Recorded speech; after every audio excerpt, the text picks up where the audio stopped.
It's certainly a privilege for the town of Seymour to proudly open the Pawlak Senior Fish Bypass Channel and Park at Tignew Dam. This is a project that's been in the making for close to 15 years. The project's been worked on by many different administrations, and it shows the true passion that Seymour residents have for the improvement of their downtown area. This project also was a tremendous collaboration between not only the federal government and the state government, but the local government as well. And as you watch this video, you'll hear speeches from many of those people. There's a tremendous amount of people that I would like to thank during this process. Many are recognized later on in the video. We've been working very hard over the last 10 years or so with improving downtown Seymour. Our downtown action plan, which was something that we put into effect a few years ago, was to look at ways to improve our downtown area. One of the first things that was discovered in that plan, or that strategy, was the loss of the beauty of the Naugatuck River. Unfortunately for the town of Seymour, Route 8 runs directly over the top of this wonderful landscape, and we're unable to show off the beauty of our community. The fish bypass is going to give us the opportunity to do that. It's going to bring hundreds, even thousands of people to downtown Seymour to not only enjoy the beauty of the Naugatuck River, but to hopefully shop and visit the downtown area of Seymour. I'm extremely excited and very pleased to welcome all of you to our new park. Presented in all the different folks and the smiling faces that are out there. So huge thank yous go out to Congresswoman Rosa DeLauro, Senator Dick Blumenthal. You'll hear from both of those folks later. First Selectman Kurt Miller of Seymour, and the former First Selectman, his dad, is also here. We have our state reps, Representative Conroy, Senator Kane, and a former state rep, Jack Petoskey. I think I saw him over in the audience areas as well. Thank you, Jack. Great help from NOAA. John Bullard will be speaking just shortly, our regional administrator from NOAA. Steve Gephardt, Chuck Lee, and literally tons and tons of staff from my agency. And I'm looking out in the audience, I see them all over there. Amazing work from my agency, from across our agency. This is truly one of those projects that brought together the entirety of my agency: energy, environmental protection, the folks on remediation side, the folks on the water quality side, the fisheries side, and we have an electric vehicle charging station here. So you literally hit the trifecta for our agency. So well done here in Seymour. And the members of the Pawlak family, thank you. Members of the Tignew family, thank you. Our nearby landowners, and really all the folks here in Seymour that are going to benefit from the great park and resource that is behind me. Today we are here to celebrate the completion of the Fishway at the Tignew Dam and the Paul Pawlak Senior Park, where we're standing today. I apologize that my boss, the governor, could not be here today. He apologizes personally. He wanted to be here, but as you might guess, he has a lot on his plate right now, and he was pulled off to another event. But this is the type of thing that he is really passionate about and interested in.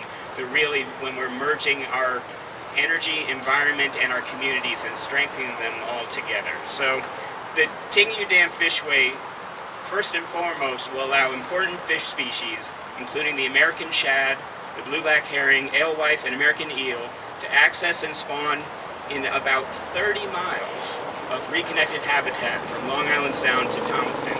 That's an impressive amount of fishway and fish access that is being made possible by the fishway here today. The bypass channel style and its natural design is really the first of the kind in the Northeast, and I think a model for future projects. Truly exciting to see the beauty of a fishway incorporated into a town park as well. I'd like to just take a few moments to talk about Paul Pawlak Sr. and the park. And this park is named after Paul Pawlak, who passed away just a few months ago. He was a first selectman in Seymour and served in Connecticut's House of Representatives for 12 years. Mr. Pawlak resided in Seymour for many years and truly loved this town. While in the legislature, Mr. Pawlak was an advocate for Connecticut's environment and its waterways. He worked for passage of the state's Clean Water Act, which puts controls on discharges from our waterways, to our waterways. He would be a proud man if he were standing among us today, celebrating the Naugatuck River and all the improvements over the years has truly made this a wonderful asset and resource, and a place that people want to come and visit and recreate and fish on again. So it's truly an honor to be here in the Pawlak Senior Park, which represents the hard work and integrity of a man who contributed so much to this community, raised his family here, and lived a full and complete life. So a big thank you to all the members of the Pawlak family.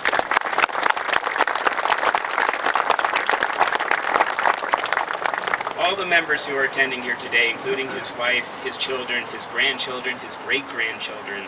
It's really great to have you here today. And a side note, personally, I'm a father of 2 boys, 4 and 7, and these are the types of things that I enjoy most about my job, is when I can help create and be a part of new recreation and park opportunities for our future generations. So thank you. What's so special about the Tingyu Dam project is that this urban area now features a fish bypass and a park that provides easy access to the Naugatuck River. With its beautiful stone walls, its sidewalks, and steps to the river, visitors will enjoy a park and a stunning landscape that includes interpretive signs of both the industrial history and the natural history of this river. This industrial history is worth commenting on briefly because this again is an urban site, and it is part of a rebirth here in the Naugatuck Valley. The last mill that operated here was the Tingyu Mill, for which the dam is named, and you can learn more about the mill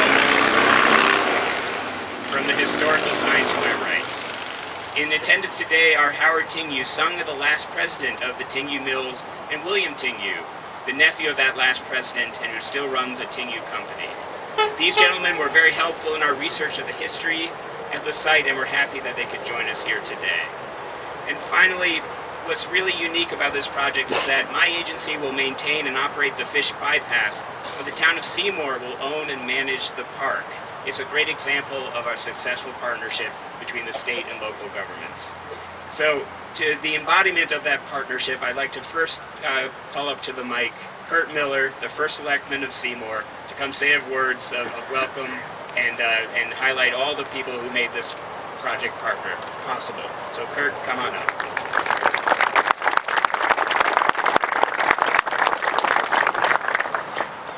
Good morning, everyone. To use a football analogy, I'm the guy that gets to run the ball across the goal line when many other people did all the work. So I get all the glory, but to be honest, there's many people in this crowd today that have done all the heavy lifting to get us to this point, to allow Seymour to have this beautiful park that we have. So I want to use the time that I have to say thank you to a long list of people. So I apologize. Those of you who know me know I don't like to have notes, but I have about 100 people I need to thank, so please just bear with me. I'd like to start off first by saying, on behalf of the Board of Selectmen and all the residents of the town of Seymour, I'd like to officially welcome you to the Pawlak Senior Fish Bypass Channel and Park at Tingyu Dam, which is a mouthful, so I think we're going to shorten that to Pawlak Park. I think the family would appreciate that. But you know, this park is a great tribute to the town of Seymour, and I'm going to talk a little bit about Paul at the end, but we're very fortunate, very blessed to have this park named after him because he was a great man as well. So I'm going to go through and just thank some of the people who have done so much work to get us to this point. I'd like to start with the commissioner and his staff for the hard work and the effort that they've put in to partner with the town of Seymour to bring this beautiful park to the town of Seymour. So,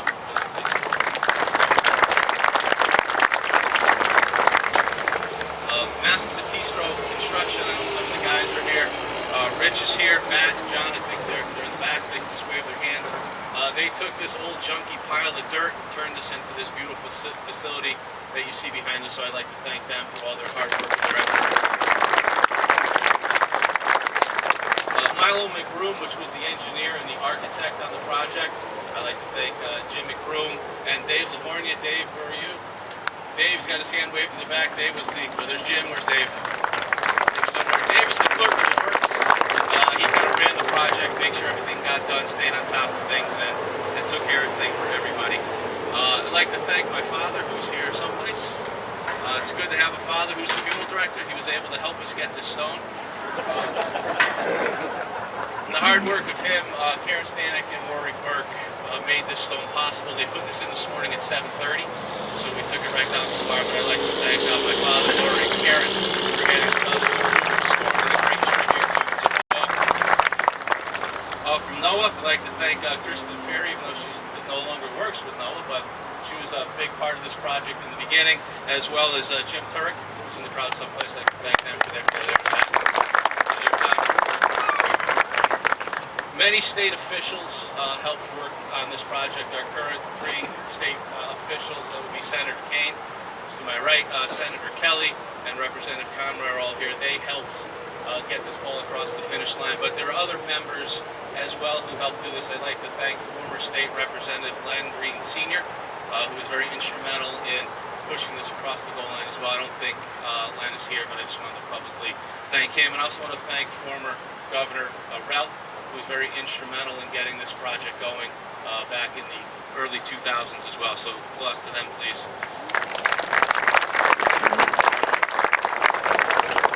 And again, several of my predecessors who worked very hard on this project. Some of them are here today, some are not, but I'd like to certainly thank them as well. John O'Toole, who's in the crowd someplace. I'd like to thank John. Scott Martin, Bob Koskolowski, and Paul Roy, who was right there. They put a lot of time and effort to get this over the hump. Also, just to mention Frank Conroy, who's in the back, as well, another first select in the project. Came a little bit after Frank, but Frank has always been a good guy for Seymour and is always involved in these types of projects and things. So I'd like to thank him. As the commissioner mentioned, we're going to have an electrical charging station in the facility, so everybody can look over to their left or right, depending on where you're standing. There's a tall stanchion that's up. That is our electrical charging station. Dan Shanahan from EVS is here. Dan, they helped get this all set up. There's Dan in the back. They helped us get that all set up. So again, as this park is designed to improve the environment, we wanted to take steps to put some green energy potential here. The commissioner is going to be the first one to charge his car in the station. He's brought down his volt. So we'll have that done later on. Hopefully the power works, so we'll see how that goes. So one other person I want to mention is Gianna Cristanti. I hope I said Gianna's name right. Gianna did, and you'll see it on one of the boards over here, she was in 5th grade. Obviously she's not in 5th grade anymore, but she did a project on the dam and its origins and things. So she's here today kind of closing the circle on that project for 5th grade, so I just wanted to thank her for the effort. Again, she has on her Nina Strong shirt, which is certainly appreciated as well. So I've saved the last 3 people that I'd like to thank for the end, kind of kidding around, calling them the murderer's row. As you can imagine, the project of this size and scope takes people that are tremendously committed to handle the day in, day out process. So I'd like to go through and personally thank those people. The first one I'd like to thank would be Chuck Lee from DEP. Chuck is in the back. Chuck is a very humble man. And actually, the 3 guys I'm going to recognize are probably all going to be mad at me after this, but that's okay. They deserve the attention. Chuck is the one who really dug in and day out to get this project done. He's been involved now for about 6 years or so, figuring out this has kind of been his baby. He was here early this morning, pacing around like an expected father, making sure everything was done, crossing all the T's, dotting all the I's. And this project would not be here today if it was not for Chuck's hard work and diligence. So I just want to publicly and personally thank Chuck for all his hard work and effort.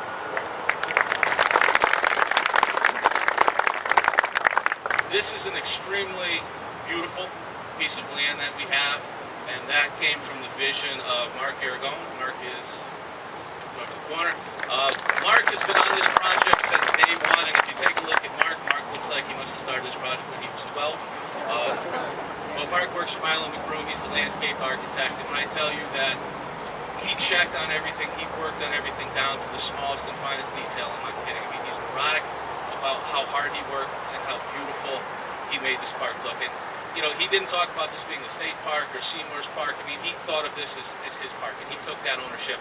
And the park looks the way it does because of him and his hard work. So I'd like to thank him for all his hard work. And something I found out the other day during the tour that they gave me, which I thought was quite interesting. Those of you'll have an opportunity, I think, to go down and look. Down on the lower platform where you can overlook the falls, it's set up like a compass. And there's a mark for due north. And then there's another mark if you're standing there, which would be to the back and to your left.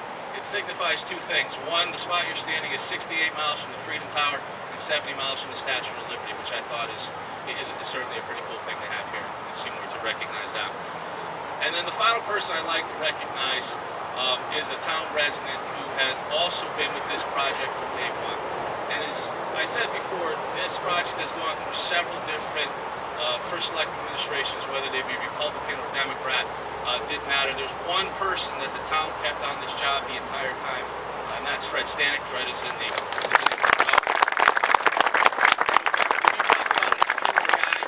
that's Fred Stanek. And again, he's another one that's going to kill me, because those of you who know Fred know he's very humble and very shy and does not want the limelight. But today is the day that he absolutely deserves this, because we had a lot of issues with easements and legal documents and things like that, and Fred is the man from day one that shepherded this town through from start to finish. And I hope none of his partners are here, because I swear Fred didn't charge us for half the work that he did, because he cared that much about getting this project done and that much about his town. So I just want to publicly and personally again thank Fred for all his hard work and effort and everything that he is. Last few people though I'd like to thank, or to welcome, I should say, not necessarily thank, and then I'll get off and let people up here that you actually want to listen to. But as I mentioned, former First Selectman John O'Toole is here, former First Selectman Frank Conroy, former First Selectman and now Board of Selectmen member Pawlak, Sam Gold, who is the Executive Director of the COG CNV, and for those who don't know, the Valley COG and the COG from Waterbury, I'll keep it simple, we're all coming together to form a stronger 19-town COG, which is certainly going to be a benefit to this whole region. So I'd like to thank Sam and welcome him here. My good friend, First Selectman George Temple from Oxford, is here. Where's George? Oh, there he is. George also long-time Seymour political figure, former town council. So George had his hand in this as well, helping out with things. And then Selectman Karen Stanek and Len Green are here. There's Karen. I'm not sure who Len is. But just want to thank them. But I just want to close by thanking all the people that I thanked, everybody here for today. This is going to be a fantastic project for the town of Seymour. This park not only is going to bring beauty and great environmental stuff, I guess for lack of a better term, to this town, but it's going to be a tremendous draw to our downtown. It's going to have a tremendous impact on the economic development of this town. People are going to come to spend 10, 15, 20 minutes to view this beautiful park. Hopefully, while they're here, they're going to use town services, whether it be get gas, have lunch, or simply just show off the great community that we have. I'll leave with one last thing. When you're doing your tour, if you're walking around, if everybody looks to see the gentleman in the orange over by the underpass, this just happens by crazy luck. That is where we're going to put the first phase of the Greenway Trail for the town of Seymour. We plan to break ground in that next spring. It will actually encompass the river. If all goes well, and if the commissioner is willing to give us a few $1 million, we'd like to build a special bridge. So, I'd like to build a special bridge from Broad Street Park right over into this park, which would be a great architectural thing. And I'll leave a little plug to the congresswoman and the senator as well, just in case they liked it. I know we don't earmark things anymore, but if something were to fall off the back of a truck or something, we'd appreciate that load of cash. So, but all kidding aside, thank you very, very much. I appreciate everybody coming out today. This is certainly a great thing for the town of Seymour. And, with regards to Paul Pawlak, I'm going to leave the talk about him to his family and the people who knew him well. I was fortunate enough to know Paul a little bit, and if I could use one word to describe Paul Pawlak, that word would be gentleman. Every time that I've met that man, he is the epitome of class. Fantastic person, always referred to me as Mr. First Selectman, which I kind of felt a little weird. I should have been calling him Mr. First Selectman. But that's just the type of guy that he was. He respected everyone, well respected by all the people in this town, and it is an honor and a privilege to have his name adorn the name of this park. So with that, I'll leave you all. Thank you very much for coming out today. We appreciate it. There's coffee and donuts on the side. Please take a tour, and thank you very much. I really appreciate it.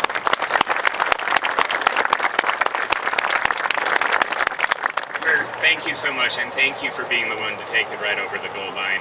Amazing job getting it to this final stage. Next, it's my honor and privilege to introduce Congresswoman Rosa DeLauro, who was crucial in her efforts to make sure that Connecticut could secure a stimulus grant to make this project possible, and especially her office's effort to work with us and with NOAA to extend that grant to make sure we could actually finish the project and get it done on time. So, Congresswoman, the mic is yours.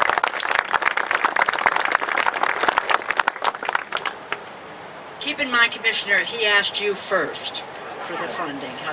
But you have our commitment to do what we can to continue the effort for the kinds of development that you are looking for. I think you know that, Kurt. So it's a delight and honor to be here with all of you today, and I want to acknowledge First Selectman and thank you for getting the project over the goal line. Commissioner Klee, thank you very, very much. And to our NOAA Regional Representative John Bullard, thank you. NOAA, the National Oceanic and Atmospheric Administration. Oh, it's a mouthful, so NOAA is better. So we get it across to you. I love the pumpkins, guys, and the fish, and look at the one that's well over there. You see that one? Who got the pleasure of putting that one up? That's really great. It's a special day here. This has taken a long time, and it's been a long time in coming. And the references to all of the folks who played a role in making it happen, thank you. And it was my joy, and really, I felt very proud to have the opportunity to work with all of you.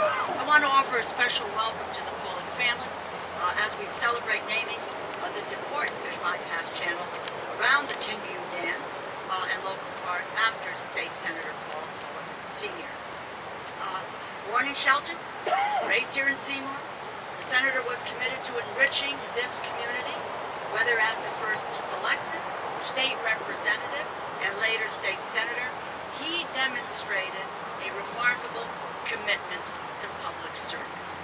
And I read the article and where Frank Stanek was quoted, because you served with the senator, and you said, Frank, Paul Pawlak was a giant, an icon, pathfinder in our community. And I think, from what I know and what I've read, that you summed it up beautifully. There's a wonderful quote from a woman who is a hero of mine, Shirley Chisholm, former congresswoman from New York, and she says that public service is the rent you pay for space on this earth. And the senator paid the rent over and over and over again. To you, Millie, to your family, congratulations. And to 5 sons as well. Thank you. Thank you for your strength, for your courage in getting things done. We'll continue a bit because during his tenure in the General Assembly, Senator Pawlak was an advocate, a respected leader for Connecticut's environment and its waterways. He helped to write the state's Clean Waters Act that mandated the end to industrial and residential pollution. The dedication of this fishway in his honor is a fitting tribute to his invaluable contributions to the environmental preservation movement in Connecticut. And this fishway takes us one step closer to that goal. It was built in 1850. The dam blocked the passage of migratory fish. The Tingu fishway restores natural migration patterns for 4 species of fish: American shad, blueback herring, alawood, American eagle, that carry not just regional, but they carry a national significance. It connects 29 miles of habitat, allows thousands of fish from Long Island Sound to return to their natural habitat and spawn all the way to Thomaston. Its unique design allows small minnows and dace to swim upstream, something that many fishways do not do, and many turtles use the fishway. So I am very, very proud to have had the opportunity to fight for the $2.5 billion in Recovery Act funding to make this habitat restoration happen. I will also say that I believe that that is the proper role for government at my level, at the federal level, to engage and to be able to help either begin a project, get involved in the middle of the project, or help it across the finish line. That's our role. And it is the federal, state, and the local partnership that helps to revitalize our communities and be responsible for efforts like this today. About this park, what will it do? It's going to draw people back to the river. It's going to expose them to fish, to birds, to turtles, all sorts of nature. The restoration has been a team effort, a testament to what is possible when a community understands the value of its own natural resources, embraces the power of conservation, and by restoring this fish passage and preserving a fragile ecosystem, we fulfill our obligation to our children, our children's children, and the generations that follow.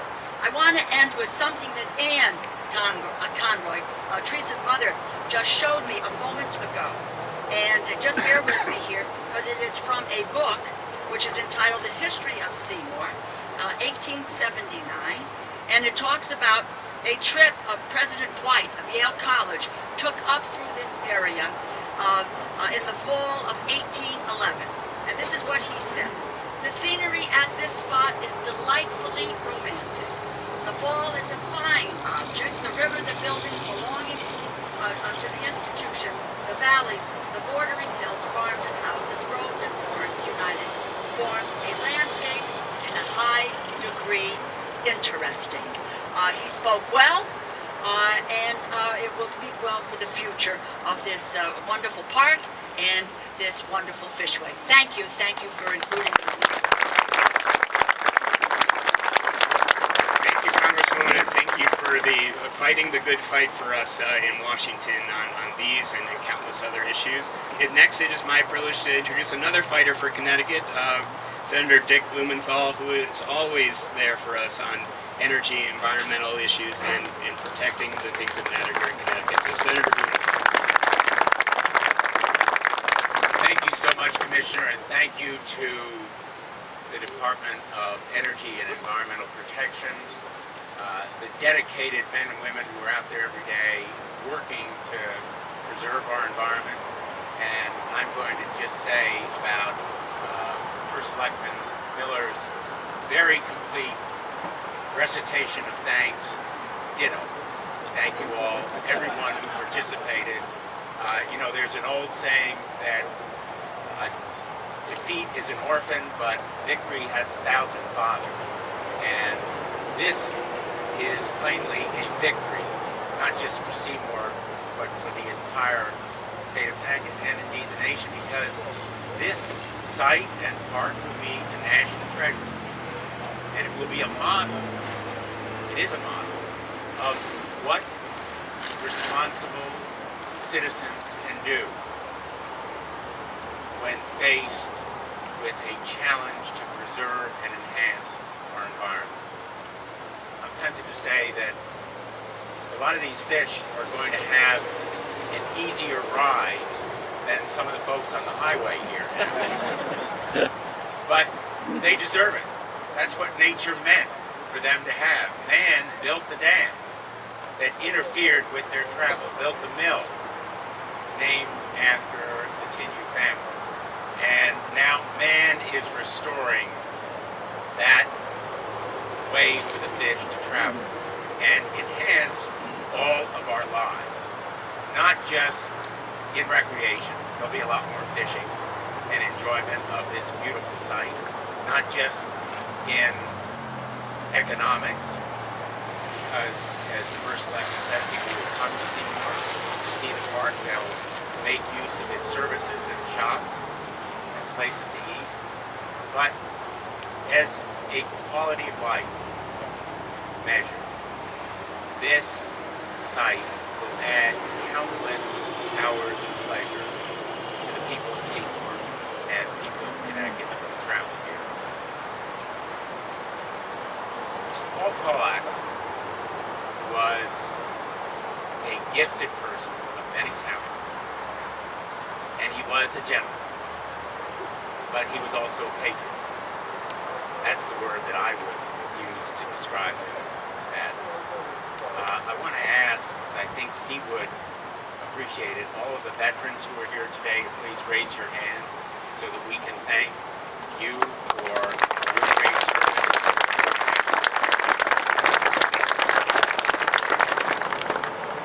And he believed deeply as a patriot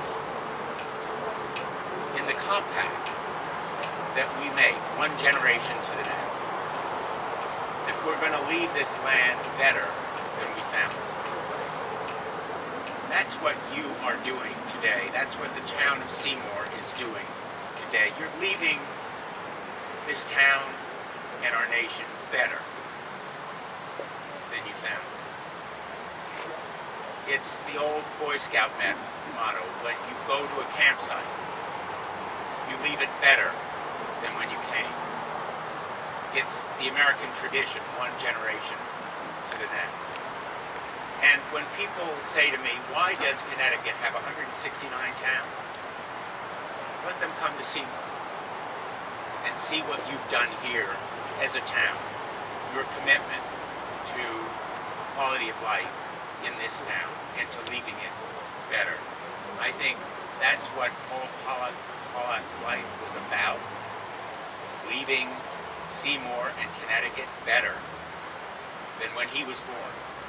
And he accomplished that goal in countless ways. The Clean Water Act is only one example of his leadership.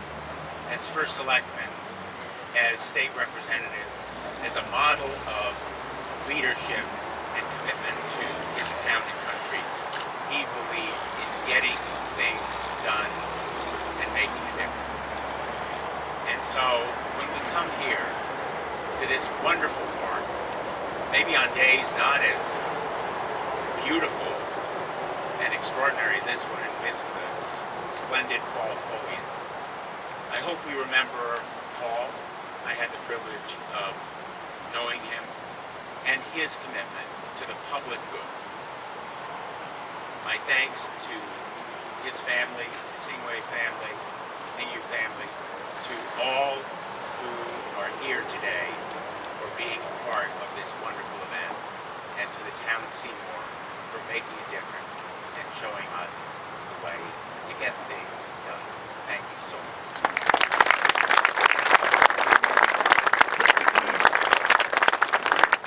Thank you so much, Senator. I now would like to introduce John Bullard, our Regional Administrator for NOAA Fisheries.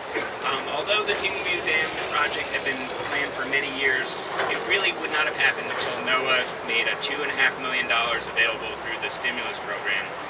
That really was the catalyzing moment to have this project be realized. With John, I'd also like to thank all of our fisheries folks and our water quality folks, like Kristen Ferry, Jim Torek, Melanie Ganji from NOAA for their time and their expertise throughout the project. So John, the mic is yours.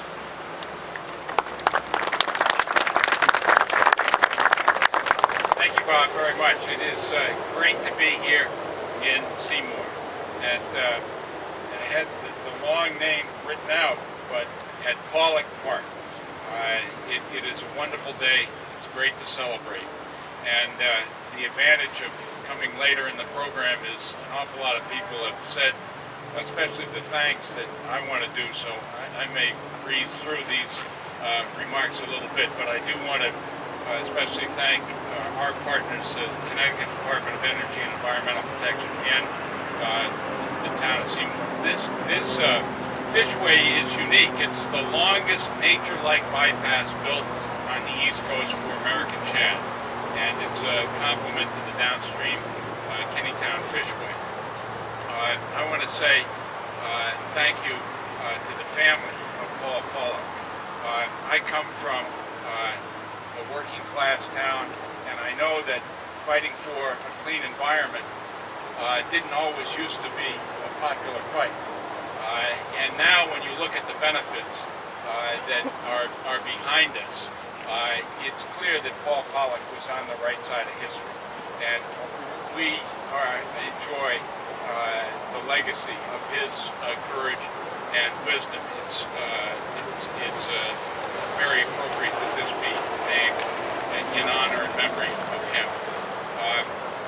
I have to, because I work for NOAA Fisheries, which I always thought stood NOAA for the National Organization for the Advancement of Acronyms, but the Congresswoman actually has the name exactly right, National Oceanic and Atmospheric Administration. And we're able to bring some money to the table, and I want to thank the Congresswoman, the Senator, and their colleagues for allowing us to do that. It does take money for projects like this to happen. Everyone wants lower taxes and so on, but these are your taxes coming back to your town, and it's a wise investment that will last many years. Besides money, though, we bring people, and Bob mentioned that, so I want to single out 4 people. You can't single out 4 people, can you? Quadruple out 4 people, whatever it is. But John Katina is here, Jim Turek is here, Kristen Ferry, who unfortunately is a former NOAA employee, and Ken Finkelstein from National Ocean Service are here. I want to thank them for turning dollars into intelligent design work, and the money is significant as well. So I spend an awful lot of my time managing fish in federal waters, which is a ways away from here, and it's usually not a fun job, which is another reason it's great to be here. And people said with cod crises and other things like this, how do you like your job? And I said it would be a lot easier if someone told me how to make fish. And but this is where we make fish. What this dam does, allowing shad, river herring, and others to have access to 32 miles of river, is where we make fish. There is a connection, and people are starting to appreciate more the role of forage fish in the marine ecosystem. Everything, water connects everything, as President John Kennedy said.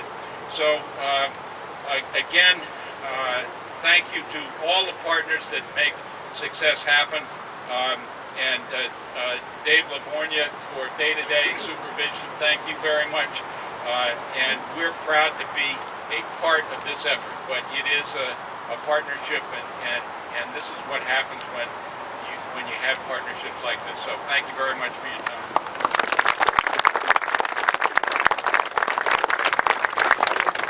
Thank you. Next, I'd like to introduce Steve Gephardt, a supervising fisheries biologist in my inland fisheries division.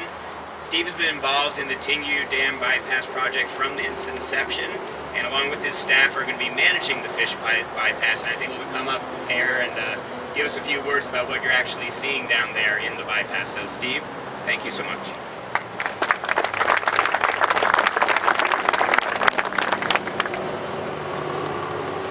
Well, it's so much fun to be here and have all of our distinguished guests with us today. But there are some special invited guests who could not be here, and I've been asked to send along their regards and their thanks. They include an assortment of American shad, alewives, blueback herring, sea-run trout, sea lampreys, and American eels. They're vacationing out in the North Atlantic Ocean right now, preparing for their next migration up the Naugatuck River. They promise me they will be here by springtime.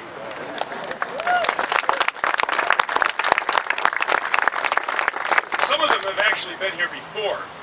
They were here last spring and they butted their heads up against that dam. That's not going to happen anymore.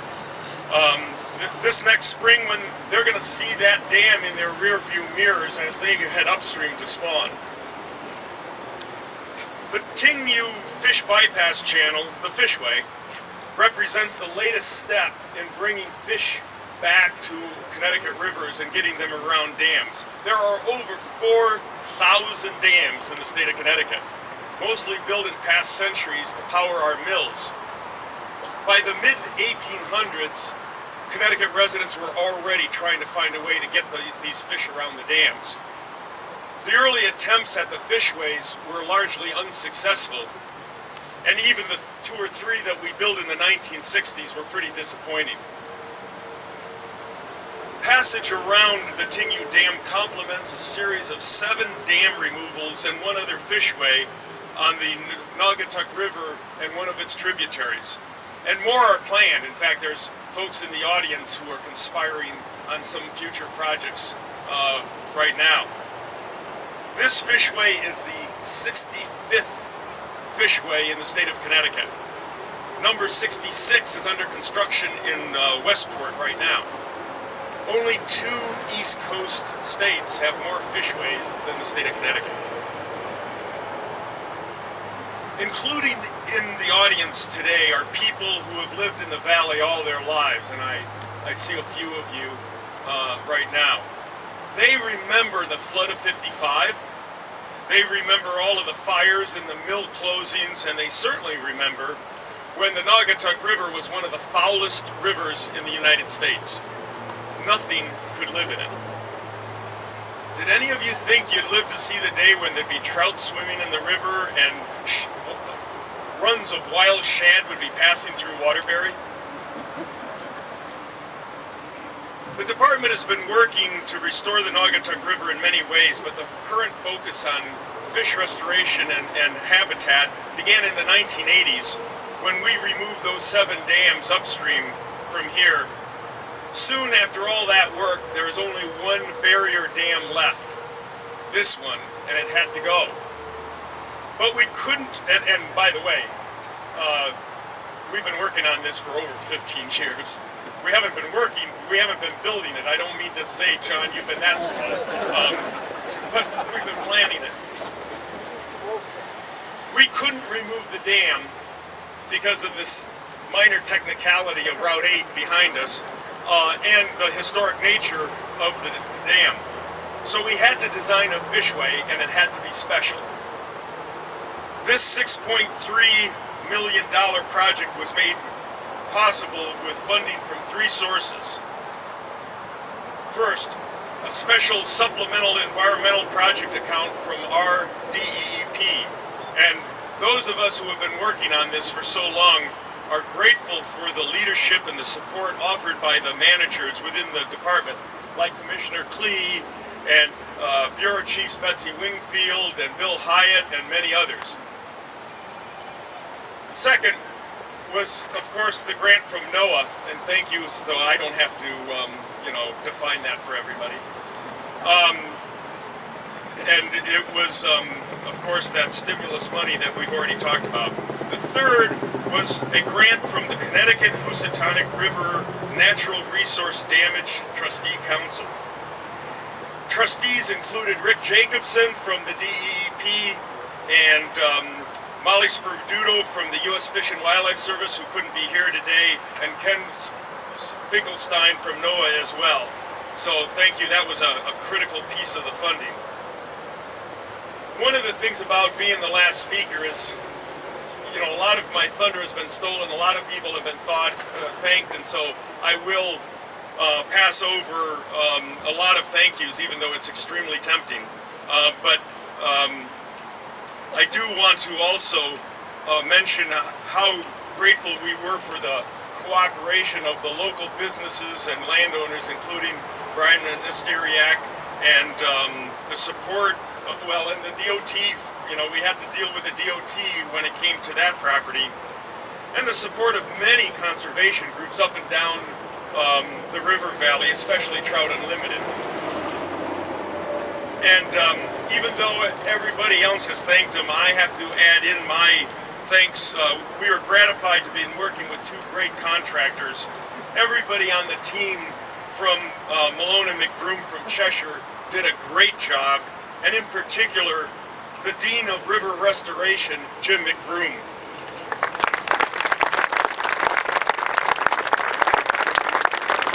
Jim was the vision behind the fishway design, and Jim has a reputation, a national reputation for his innovative stream restoration work, but he grew up here in the Naugatuck River Valley, so this has been a very special project for him.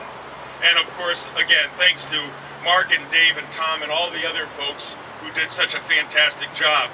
And the construction firm, Mastro Battisto from Bristol, was great. I think the results speak for themselves in regards to that. And tip of the hat to Rich Zaleski and Matt and John and Chris, all the other guys. It was fantastic.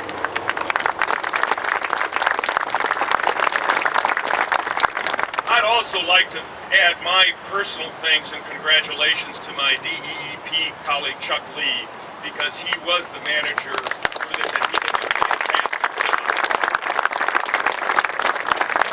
So I'm a fish biologist, so let's talk about the fishway for a moment. It may look like a pile of rocks. Well, it sort of is a pile of rocks, but it's much, much more. It's not entirely random.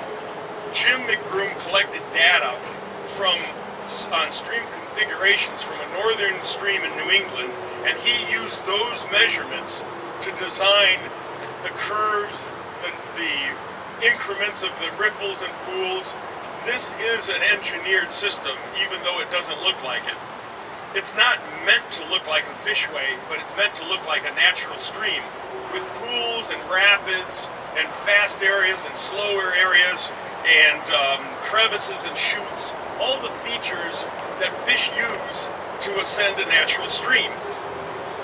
Now, you're not seeing all the water that will be in the channel in the springtime. The current dry weather has prevented us from opening the fishway totally.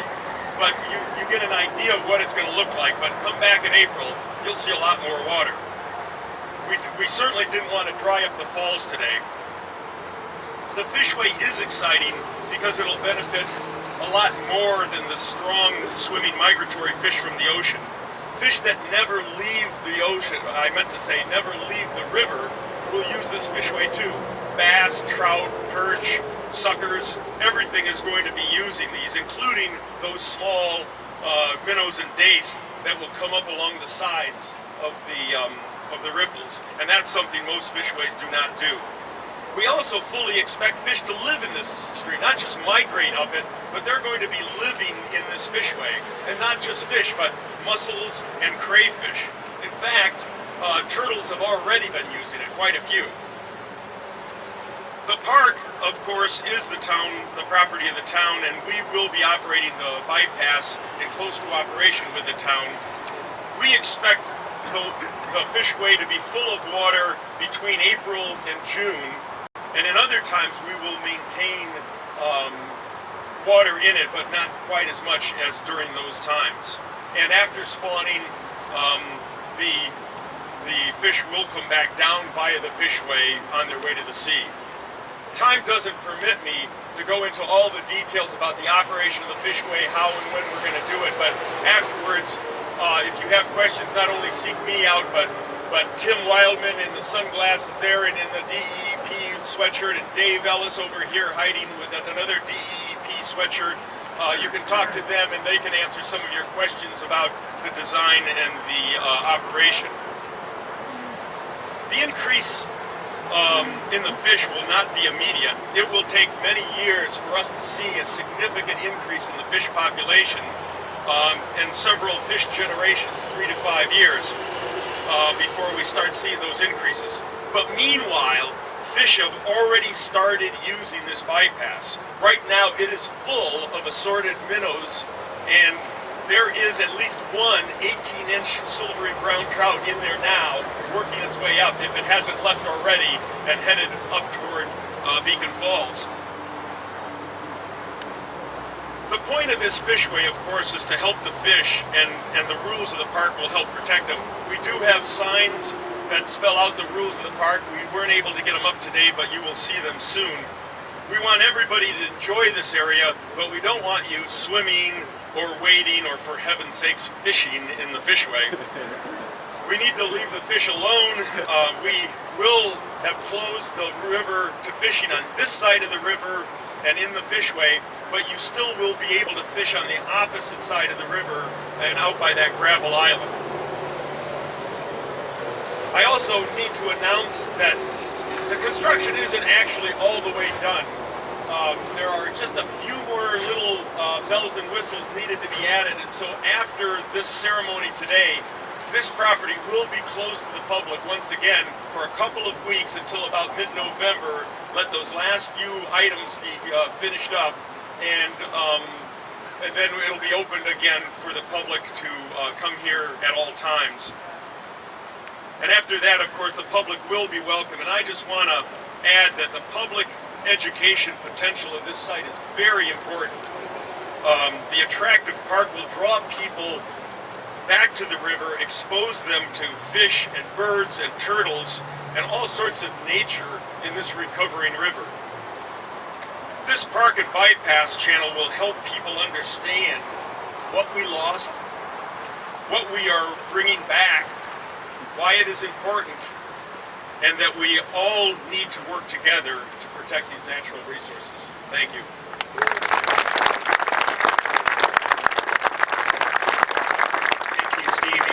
definitely passionate about fish, and you could talk forever, I think, about fish. And we have done that before together on different bypasses. You weren't the last to speak. The last actually to speak today is Pawlak Jr., who I'd like to invite up, the son of Paul Pawlak Sr. And he's going to say a few words about what this park means to the family and all, and introduces all the family members who are here. So, Paul, please come on up.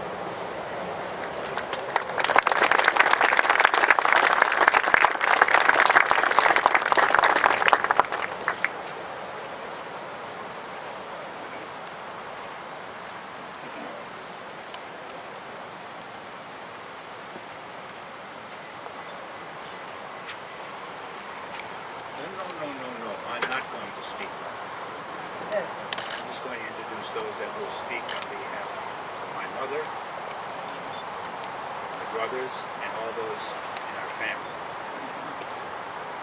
But on behalf of my mother and our family, brothers Joe and Rich, their spouses, children, grandchildren, this is indeed a great honor that you honor my father, Paul Pawlak Sr. Special thanks have been mentioned to many. Ditto. To be very honest with you, First Selectman Miller deserves a lot of credit. But Karen Stanek is the one, believe me, the one that really got this rolling in my father's name, from my father and from our family. She deserves a real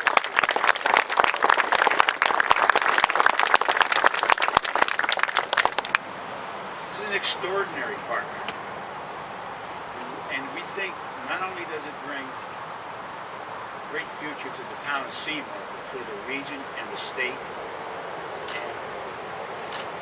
And as the Congresswoman said, and the Senator, nationally, this is a great statement for what the environment should be.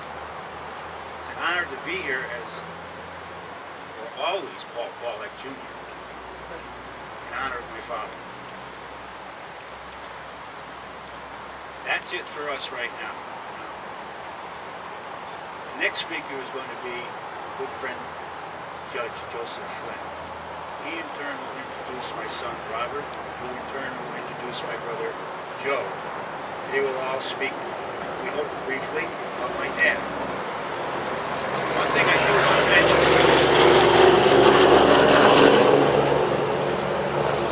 the family is going to have a luncheon reception following this dedication at Molto Bene, or for some of you, the old Raps Paradise Inn, or for some of you, Sullivan's. We invite everyone that would have the time to come down. We didn't think there was going to be this big a crowd, to be honest. My mother said to me this morning, "I think anybody's going to show up." And it's probably the same thing we said, unfortunately, about 6-7 months ago when my dad passed, and we looked at each other and said, well, he's 96 years old. Come on, who's going to show? Well, everybody knows how many people show. But please, if you have time, come on down to Molto Bene. We'd love to have you. And we thank you very, very much for dedicating this to my mom, my dad, and our family. Thank you. You want to say anything?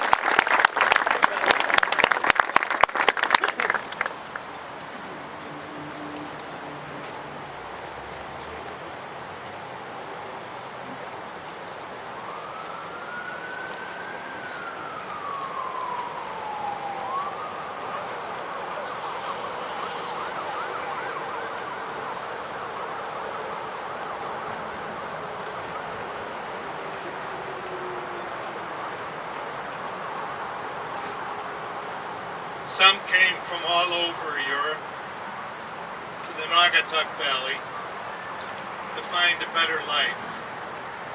For that same better life, others like the Pawlaks, transplanted from northeastern Pennsylvania, anthracite country, to work beneath the sawtooth to proofs of the manufacturing industries of this steep-sided green valley. More than 90 years ago, the Pawlaks came to Seymour and raised Paul and his sister and 5 brothers. The naming of this park today for Paul is what brings us all here. We stand on this sun-dappled autumn day, surrounded by the beauty of New England.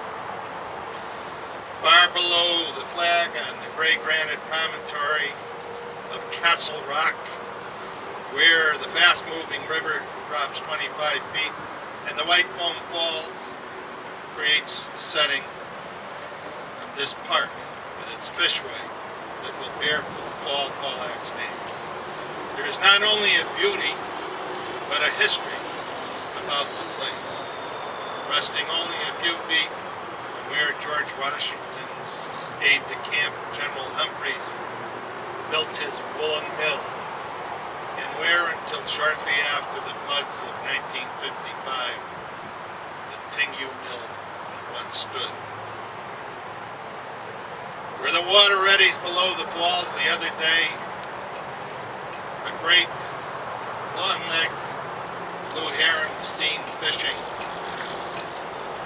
Where once the Pagasan Indians also cast their spears, lines, and nets. With his death and this dedication, Paul Pawlak is now part of the history of this beautiful place. Mildred Spock Pawlak, members of the Pawlak family,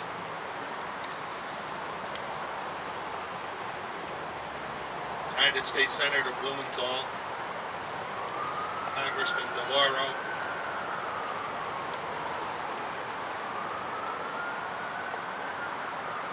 Senators Kane, Kelly,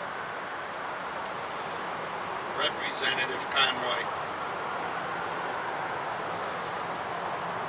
First Selectman Miller, members of the Board of Selectmen, Commissioner Klee, Administrator Gephardt,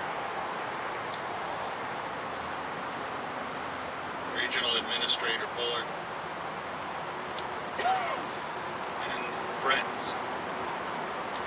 Some people move to an address in the hope that their address will make more of them.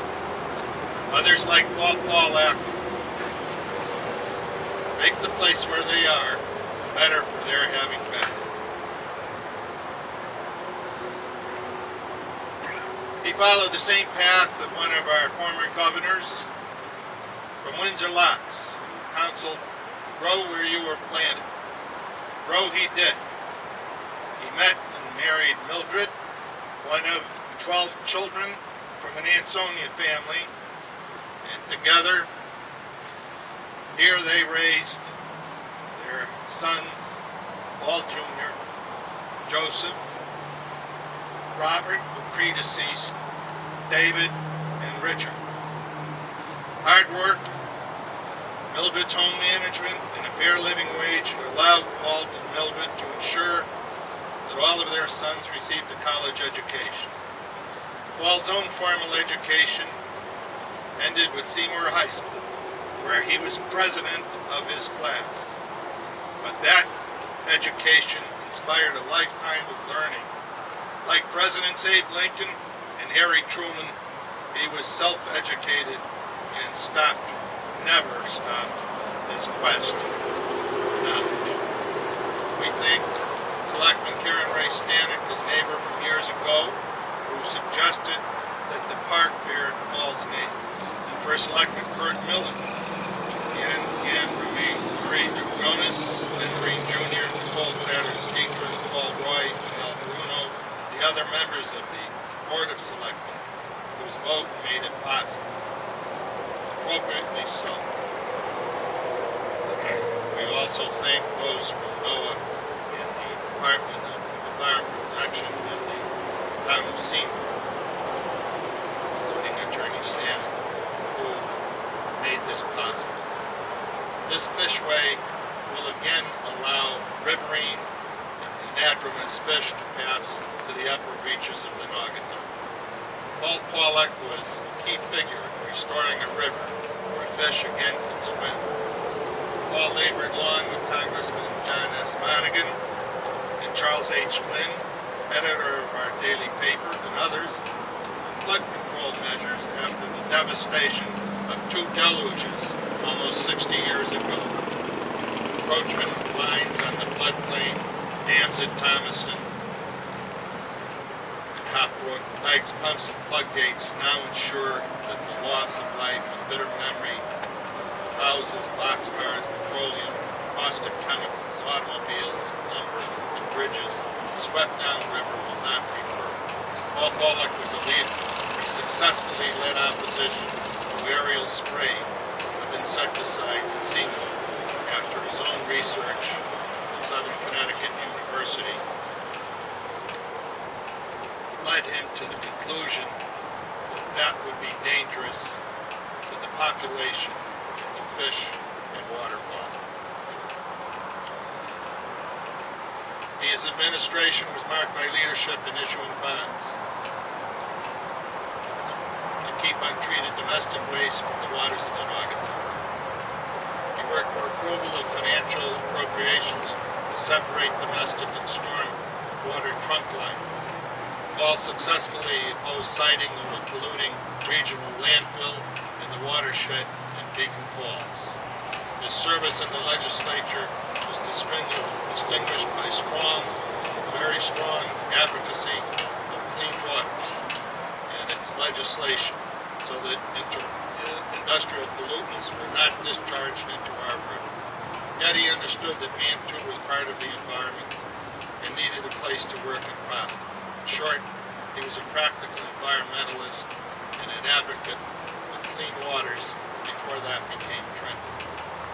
His leadership and that of others like him helped make the Naugatuck a clean river that again supports fish and wildlife, and where the soaring osprey can first take wing. Paul's inspiring, long, honest service brings to us who served under him and with him in the legislature lines from Tennyson's Ulysses. Some say that it is Tennyson's greatest poem.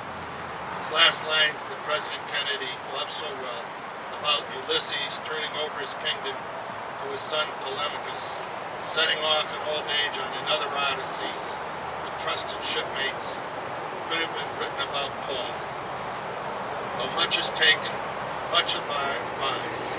Though we are not now that strength which in old days ruled earth and heaven, that which we are, one equal temper of heroic hearts, made weak by time and fate, but strong in will, to strive, to seek, to find, and not to yield. Thank you very much.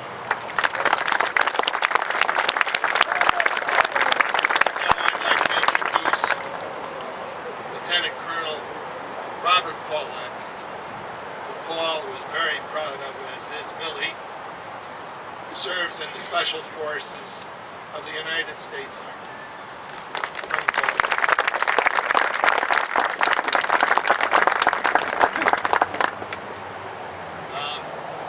Thank you, Judge Flynn. Well said. Judge Flynn and my grandfather go way back, and I always enjoy listening to Judge Joe Flynn discuss my grandfather because he provides me an insight into who my grandfather was as an adult man that I didn't have as a young grandchild, if you follow what I'm saying. He was my grandpa, so we would do those sorts of things. But now that I'm getting up on 50, the character of the man is even more inspiring to me.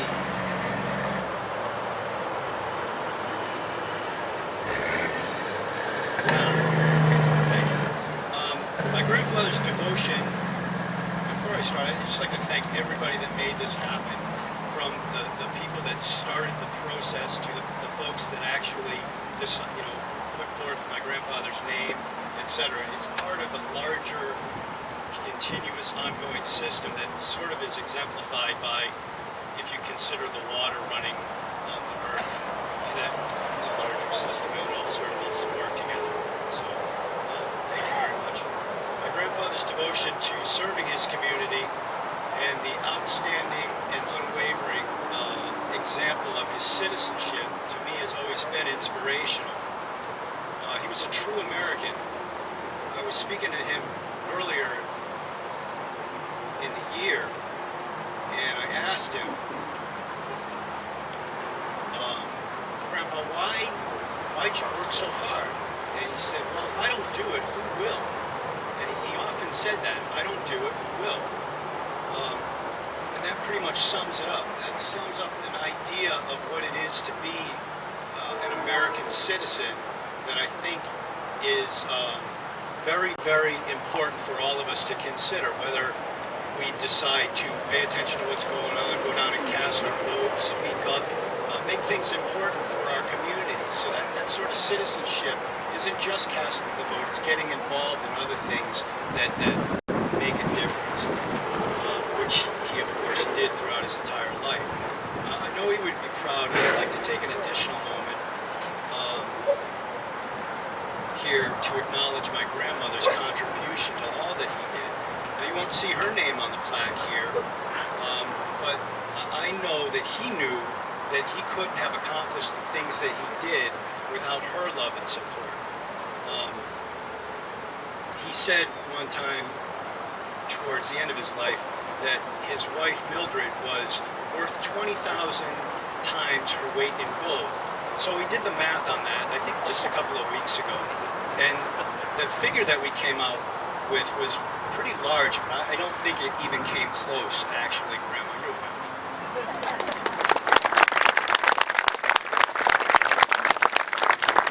So again, I'd just like to acknowledge my grandfather's service, the power of his example.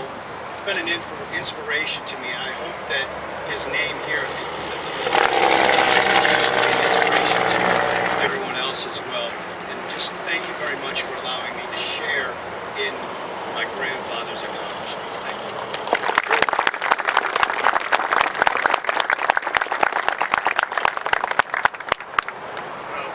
Thank you all. We only have one last item on the agenda today, and it's what's in my hands right now. It is actually a gift. Well, first I should thank all of our presenters for really a great program that demonstrates all the folks in this village that needed to come together to make this possible. I now would like to present to First Selectman Miller and the town of Seymour with American and state flags that will fly proudly on the flagpoles here at this site. We're going to have our deep environmental conservation officers raise the flags for the first time here today. They are Sergeant Ray Ramos, Officer Alexandra Blackwell, and Officer John Chicos.